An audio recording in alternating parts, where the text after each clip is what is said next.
ایک مفتی صاحب ہے جن کا نام مفتی سعید صاحب ہے، ان کا ایک کلپ نظر سے گزر گیا کہ خطبات فقیر جو پیر ذوالفقار نقشبندی صاحب کے خطبات ہیں، ان کے حوالے سے ایک واقعہ کو اس نے من گھڑت کہا ہے اور جھوٹا کہا ہے۔ واقعہ یہ ہے کہ قارون نے ایک عورت سے حضرت موسیٰ علیہ السلام پر زنا کی تہمت لگوائی۔ عورت نے توبہ کر کے موسیٰ علیہ السلام کو بتا دیا۔ موسیٰ علیہ السلام نے اللہ تعالیٰ سے دعا کی، جس پر زمین نے ان کے حکم سے قارون کو پکڑ لیا، وہ دنس کیا۔ جو دنستا گیا وہ معافی مانگتا رہا، مگر موسیٰ علیہ السلام نے معاف نہیں کیا۔ آخر میں وہی آئی اللہ کی طرف سے کہ اے موسیٰ، اگر یہ مجھ سے ایک بار بھی معافی مانگتا تو میں معاف کر دیتا۔ مفتی سعید صاحب نے اس قصے کو من گھڑت کہا ہے۔ اس قصے میں بہت تفصیل ہے، اس کا جو فتویٰ میں نے منگوایا ہے 20 صفحوں کا ہے، لیکن میں تھوڑا سا بتا دیتا ہوں کہ یہ جو اس مختصر جواب اس سوال کا یہ ہے کہ واقعہ سند اس بات ہے، اور حکم کے لحاظ سے یہ روایت موقوف اور صحیح ہے۔ اس کو من گھڑت کہنا بالکل غلط ہے، درست نہیں ہے، جبکہ ائمہ احادیث کی تصریح اس کے حکم پر موجود ہے۔ بنیادی طور پر یہ روایت حضرت عبداللہ ابن عباس رضی اللہ عنہما، علی بن زید، عبداللہ بن عوف القاری، حضرت اکرمہ مولا ابن عباس رضی اللہ عنہما صدی اور خالد بن حیثم سے مروی ہے۔ بعض طرق کمزور ہے اور بعض قوی ہے اور قوی اور صحیح، اس لیے درجہ ذیل ائمہ نے تصریح صراحتاً یا دلالتاً کی ہے۔ اس میں نیچے اب انہوں نے بہت ڈیٹیل لکھا ہے۔ تھوڑا سا بتا دوں کہ حافظ ابن حجر عسقلانی رحمۃ اللہ علیہ، علامہ ذہبی رحمۃ اللہ علیہ، امام حاکم، امام ابن کثیر، حافظ ابن حجر عسقلانی رحمۃ اللہ علیہ نے ابن ابی حاتم کی سند کو صحیح قرار دے کر نقل کیا ہے کہ اس کو من گھڑت کہنے والوں نے چند عمومی عبارات سے استدلال کیا ہے جن کا تعلق خاص اس واقعے سے نہیں ہے، جبکہ امام ابن کثیر نے یہ واقعہ نقل کر کے لکھا ہے۔ یہاں بہت سی اسرائیلیات مفسرین نے لکھی ہے، مگر ان کو میں نے نظر انداز کیا ہے، تو اسرائیلیات کو امام ابن کثیر نہیں لائے۔ دوسرا، اس کو اسرائیلیات کہنے کے لیے کوئی ثبوت چاہیے، یہ نہیں کہ عصر حاضر میں کسی نے لکھ دیا بلا دلیل اور لکھنا غیر معتبر ہو، جبکہ حافظ ابن حجر عسقلانی رحمۃ اللہ علیہ جیسے ماہر فن اس کو سندن صحیح قرار دے دیا۔ امام حاکم تو متسائل ہے، مگر علامہ ذہبی تو متسائل نہیں ہے، جبکہ انہوں نے خاص طور پر مستدرک کی روایات میں موضوع اور شدید ضعیف روایت پر تعاقب کیا ہے۔ علامہ ابن ملقن نے تلخیص میں بھی کئی ضعیف روایات پر کلام کیا ہے، مگر اس روایات کے بارے میں علامہ ذہبی اور ابن ملقن دونوں نے نقل کے باوجود سکوت اختیار کیا ہے۔ دوسرا، تفصیلی جوابات میں ایک راوی کو لے کر بحث کی گئی ہے، جس سے یہ بات ثابت ہوتی ہے کہ حضرت عبداللہ بن عباس رضی اللہ عنہما کی یہ موقوف روایات سندن صحیح ہے۔ باقی جو یہ کہتے ہیں کہ بحث کے 19 پیجز پہ انہوں نے لکھا ہے، اردو عبارات بھی ہے، اور یہ جو تخریج انہوں نے کیا ہے ان کے نام لے لیتا ہوں: تفسیر ابن ابی حاتم، تفسیر مجاہد، تفسیر طبری، تفسیر ماوردی، مستدرک امام حاکم، مصنف ابن ابی شیبہ، العقوبات لابن ابی دنیا، اور تاریخ طبری، تاریخ دمشق لابن عساکر، البدایہ والنہایہ، تاریخ ابن کثیر، 10 کتابوں، بڑی کتابوں کے انہوں نے حوالہ دیا ہے۔ تو ایسے کسی چیز پر جرح کرنا یہ صحیح نہیں ہوتا، اور یہ واقعہ مولانا طارق جمیل صاحب مدد اللہ عالیہ وہ بھی یہ واقعہ بہت کرتا ہے۔ تو اس طرح اگر اس میں کوئی ہوتا تھا کوئی مسئلہ، تو ابھی یہ 10 پیجز میں انہوں نے ایک بندے کا نام اس میں لکھا ہے، ایک بندے کا جو اس کے سند میں آتا ہے، اس کا پورا ایچ بیچ ہر چیز انہوں نے یہاں پہ نکالا ہے 19 پیجز میں۔ بہرحال مولانا طارق جمیل صاحب بھی کرتے ہیں، اور اس طرح اگر کوئی مسئلہ ہوتا اور بھی بہت سے علماء سے ہم نے یہ نقل کیا ہے۔ ایسا نہیں چاہیے مفتی سعید صاحب جو بھی ہے کہ اس طرح اس پہ کرو۔ پیر ذوالفقار صاحب خود ماشاءاللہ ایک بہت بڑے پیر ہے، اور بہت بڑے اس کے مطلب ماشاءاللہ خطبات جو اس کے ہے وہ بہت زیادہ اس میں انہوں نے کیا ہے، بہت اس میں اچھے واقعات اس میں کرتے ہیں ماشاءاللہ۔ تو ایسے بالکل نہیں ہونی چاہیے۔ یہ ماشاءاللہ انہوں نے تقریباً کوئی 19 پیجز پہ یہ کیا، اور آخر میں اس ساری بحث کے آخر میں انہوں نے یہی بات لکھی ہے کہ اس ساری بحث سے یہ بات واضح ہے کہ حضرت عبداللہ ابن عباس رضی اللہ عنہ کی روایت برائے قارون، جس کو مصنف ابن شیبہ، مستدرک امام حاکم ابن ابی دنیا اور امام ابن ابی حاتم نے بیان کیا، وہ سند سے صحیح ہے۔ یہ ہے فتاوی کا نمبر بھی لکھا ہے، اور یہ ہے فتاوی دارالعلوم کراچی کا یہ فتویٰ ہے۔ بہرحال ایسا نہیں بولنا چاہیے، ایسا نہیں کرنا چاہیے۔ اچھا، کہتے کیا فرماتے ہیں ہمارے مفتی علماء دین صاحبان قرآن کی روشنی میں توہین رسالت کرنے والے ملعون کے لیے سزا کی تجویز جو کہ مذہب اسلام میں دی گئی ہے۔ ایسے کفریہ کلمات کہیں گے جو کہ مسلمان لکھنے یا کہنے کی جسارت نہیں کر سکتا، اور انہوں نے یہاں پہ وہ FIR نمبر بھی دیا ہے، وہ جو آسیہ ملعونہ نے لکھا تھا ہمارے نبی پاک اور حضرت خدیجہ رضی اللہ عنہ کے بارے میں اور قرآن کے بارے میں۔ میں بتانا نہیں چاہتا وہ فضول انہوں نے پہلے کا لکھا تھا، پر اس کے بارے میں انہوں نے لکھا کہ اسلام اپنی حقانیت، اعلیٰ اقدار اور فطرت انسانی کے مطابق ہونے کے بدولت جس قدر تیزی سے دنیا میں پھیل رہا ہے، اسی قدر مخالف قوتیں اس کا راستہ روکنے کے لیے ایڑی چوٹی کا زور لگا رہی ہے۔ الکفر ملت واحدہ، کفر ایک ہی جماعت ہے، یہ بھی ایک حدیث ہے۔ فرمان نبی کے تحت تمام باطل ادیان اس میں شریک ہیں، مگر سب سے جو اس میں برا انداز اس میں یہود اور نصارہ اور ان کے اعلیٰ کار جماعتوں کا ہے۔ یہود اور نصارہ مسلمانوں کے دو عظیم نعمتوں قرآن اور آپ صلی اللہ علیہ وسلم کی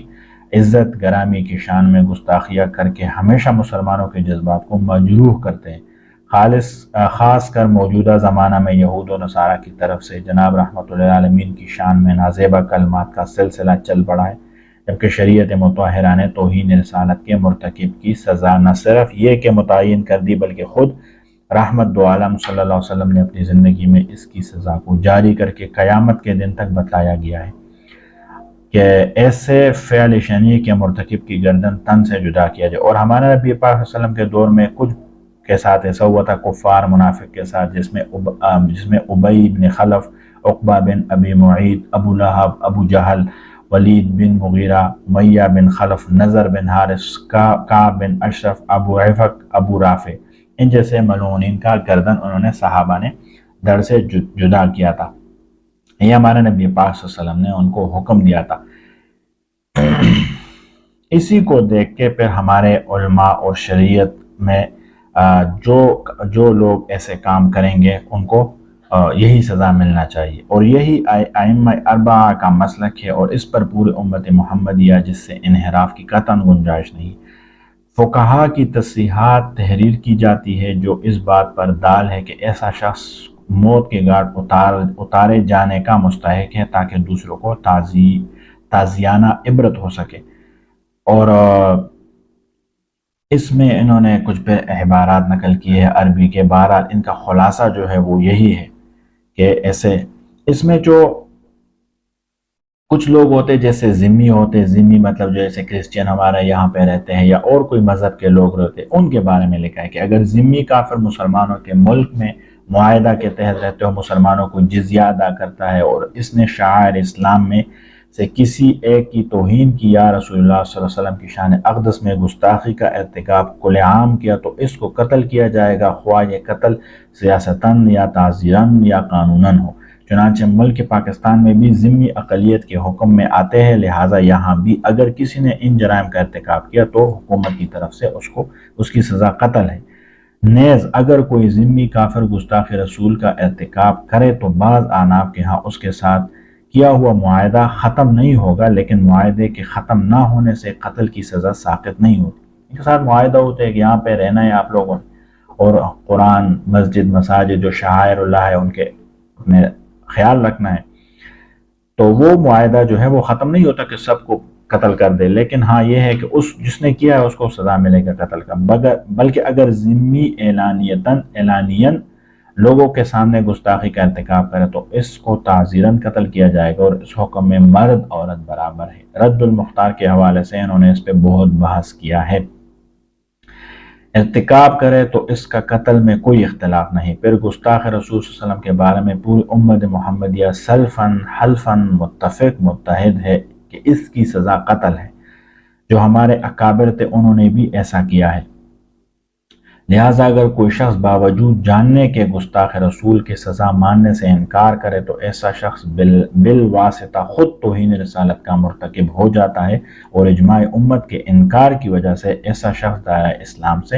خارج ہو جاتا ہے۔ کچھ ہمارے بڑے لیڈر ہوتے ہیں نا، کہتے ہیں یار کوئی بات نہیں، بس ہو گیا تو ہو گیا۔ نہیں نہیں نہیں، اس میں کوئی نرمی نہیں ہے، چونکہ ہمارے نبی پاک صلی اللہ علیہ وسلم کا معاملہ ہے، اور اس میں یہ ان کی زندگی میں بھی ایسے ہوا تھا، تو انہوں نے بہت سخت سزا دی تھی ان لوگوں کو۔ تو ان کے بارے میں پھر قانون تھا، پھر قانون کب پاس کیا تھا؟ 1967 میں تعزیرات ہند میں دفعہ 290 انہوں نے لکھا ہے اس میں۔ یہ جو اس سے پہلے جب برصغیر پاک ہند تھا، اس میں ایک واقعہ ہوا تھا جسے راجپال تھے، ایک ازلی بدبخت مسلمانوں کے دشمن تھے، انہوں نے پیغمبر اسلام کے بارے میں کوئی گستاخی کی تھی، اور جس کو کیفر کردار تک جو پہنچانے والا تھا غازی علم دین شہید رحمۃ اللہ علیہ تھے، انہوں نے اس کو مارا تھا۔ تو ان حالات کے دیکھتے ہوئے انگریز کو ہر ایک کے مذہبی رہنماؤں کی عزت و ناموس کے تحفظ کے لیے قانون وضع کرنا پڑا۔ پھر یہ انہوں نے یہ 1927 میں تعزیرات ہند میں دفعہ 290 انہوں نے یہ لگائی، اور جو مجموعہ تعزیرات پاکستان مطبوعہ 1 جولائی 1962 میں درج ذیل الفاظ میں مذکور ہے۔ پھر ان کا وہ جو شک ہے لکھا ہے کہ کوئی شخص ارادتاً اور اس عداوتی نیت سے پاکستان کے شہریوں کے کسی جماعت کے مذہبی احساسات کو بھڑکائے بذریعہ الفاظ زبانی یا تحریری اشکال میں محسوس العین اس جماعت کے معتقدات مذہبی کی توہین کرے یا توہین کرنے کے اقدام کرے، اس کو دونوں قسموں میں سے کسی قسم کی قید سزا دی جائے گی۔ ایک تو یہ ہے کہ عمر بھر قید ہے اس کو، اور ایک یہ ہے کہ اس کو سزا دیا جائے، قتل کر دیا جائے۔ پھر اس میں یہ باتیں ہو رہی تھی، اس میں شک نکل رہے تھے کہ وہ عمر قید اس کا کم ہو جائے گا، دن رات شامل ہو جائے گا، تو وہ اس میں آہستہ آہستہ پھر لوگوں نے یہ کام سٹارٹ کیا کہ اس میں پھر توہین رسالت کے جرم کی سزا بالکل ناکافی لگ گئی۔ پھر علماء نے اس پہ ضیاء الحق مرحوم صاحب کے دور پہ جو 1947 میں تعزیرات پاکستان میں دفعہ یہ C-295 کا اضافہ کیا گیا تھا، اور اس کے ذریعے اس جرم کی سزائے موت یا عمر قید مع جرمانہ تجویز کی گئی۔ پھر ان کا انہوں نے وہ شک لکھا ہے جو ان کے ساتھ وہاں پہ ایک انہوں نے لکھا تھا ضیاء الحق صاحب کے نام، جو شخص الفاظ کے ذریعے خواہ زبان کے ذریعے یا تحریر میں لائے گئے یا دکھائی دینے والی تمثیل جیسے کارٹون وغیرہ کرتے ہیں، تمثیل کے ذریعے یا بلا واسطہ یا بالواسطہ تہمت یا طعن جیسے صحابہ کرام ازواج مطہرات پہ یہ لوگ کرتے ہیں، یا جھوٹ کے ذریعے نبی کریم صلی اللہ علیہ وسلم کے مقدس نام کی بے حرمتی کرتے، اس کو موت یا عمر قید کی سزا دی جائے۔ پھر یہ عمر قید بھی وہی تھا کہ یہ کم کرتے تھے، تو ان کے بارے میں پھر انہوں نے علماء نے ایک اور اس میں ایک لکھی تھی کہ توہین رسالت کے جرم کی سزا قرآن و سنت اور اجماع کی روشنی میں سزائے موت، اور تعزیرات پاکستان کے C-295 میں سزائے موت یا عمر قید کی تجویز گئی۔ اب بھی یہ دفعہ اسلامی قانون کے ہم آہنگ نہیں تھی، اس لیے وفاقی لوگ عمل نہیں کرتے تھے اس پہ، تو وفاقی شرعی عدالت نے اکتوبر 1990 میں اپنے ایک فیصلے میں صدر پاکستان کی ہدایت کے 30 اپریل 1991 تک اس قانون کو اصلاح کی جائے، اور اس دفعہ میں یا عمر قید کے الفاظ حذف کر لیں کہ توہین رسالت کی سزا صرف موت ہی مقرر کر دی جائے۔